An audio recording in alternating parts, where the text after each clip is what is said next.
বাংলাদেশে চট্টগ্রামে যে মিলাদুন্নবী পালন করা হয় এগুলো তো বেদাত। মিলাদুন্নবী পালন করা অবশ্যই জায়েজ। অবশ্যই জায়েজ। অবশ্যই জায়েজ। দলিল দিতে পারবে? জি, দেওবন্দীদের কিতাব থেকে দলিল দেখাতে পারবো।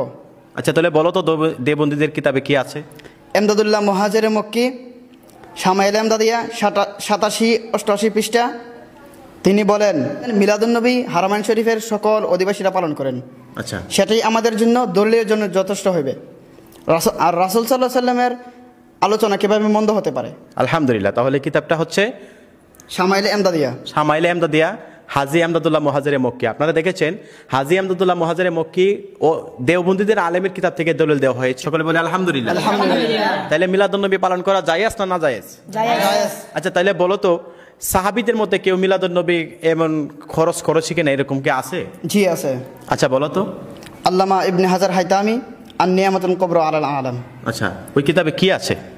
হযরত আবু বকর রাদিয়াল্লাহু তাআলা আনহু বলেন, যে ব্যক্তি মিলাদুন্নবী উদযাপন করার জন্য 1 দিরহাম খরচ করলো, সে আমার সঙ্গে জান্নাতে প্রবেশ করবে। সকলে বলে আলহামদুলিল্লাহ। আন-নিয়ামাতুল কুবরা আলাল আলাম কিতাবের মধ্যে এসেছে যে ব্যক্তি 1 দিরহাম খরচ করবে, হযরত আবু বকর সিদ্দিক রাদিয়াল্লাহু তাআলা আনহু তিনি বলেন আমার সাথে সে জান্নাতে থাকবে। বলে আলহামদুলিল্লাহ।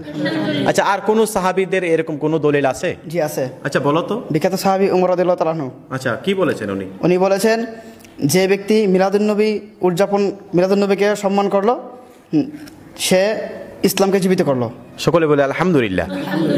আল্লামা ইবনে হাজার হাইতামি রহমাতুল্লাহি আলাইহির কিতাবের মধ্যে এই কথাটা আছে। আচ্ছা, আর কোন সাহাবীর কি দলিল আছে? জি আছে। বলো তো।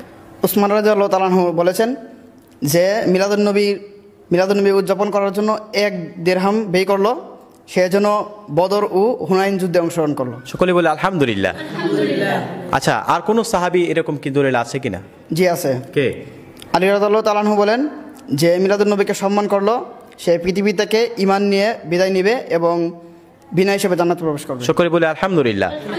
আমরা 4 জন সাহাবীর কথা শুনলাম, হযরত আবু বকর সিদ্দিক রাদিয়াল্লাহু তাআলা আনহু, হযরত উমর রাদিয়াল্লাহু তাআলা আনহু, হযরত উসমান জিন নুরাইন রাদিয়াল্লাহু তাআলা আনহু এবং হযরত আলী রাদিয়াল্লাহু তাআলা আনহু। তিনারা মিলাদুন্নবীর পক্ষে ব্যয় করেছেন এবং মিলাদুন্নবীর পক্ষে তিনারা সুন্দর করে উপস্থাপনা করেছেন। তাহলে মিলাদুন্নবী জায়েজ।